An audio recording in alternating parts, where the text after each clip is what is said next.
إنا لله وإنا إليه راجعون. وفاة غريبة لعروس مع بدء حفل زفافها في قلميم. خليكم معايا باش تعرفوا كل التفاصيل.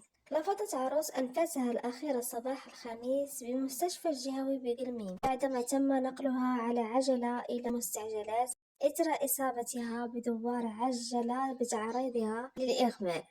تفاصيل القصة حسب رواية مصادر إعلامية إلى أن الشابة في الثلاثينيات من عمرها كانت تحتفل ليلة الأربعاء المنصرم رفقة عائلتها ومعارفها بطقوس ليلة الحناء وسط أجواء الفرح والبهجة والسرور وبلوغ موعد زفافها، غير أنه فور بداية الحفل أحست العروس بصداع في الرأس ودوار حاد، وهو ما تنبهت إليه أسرتها ليتم نقلها على عجلة إلى المستشفى، حيث خضعت لفحوصات وعناية طبية إلى أن تحسنت حالتها الصحية وعادت إلى المنزل في الليلة نفسها. ولكن فور عودتها إلى منزل أسرتها سرعان ما ساءت حالتها الصحية لتعاودها الأعراض التي كانت تعاني منها، ودخلت في حالة إغماء عجلت بنقلها إلى مستعجلات، إلا أن هذه المرة رفضت أنفاسها الأخيرة وأمرت النيابة العامة المختصة بفتح تحقيق في الموضوع وتوجيه جثة الضحية إلى مستودع الأموات في انتظار ما ستسفر عنه نتائج التشريح الطبي لمعرفة الأسباب الحقيقية وراء الوفاة.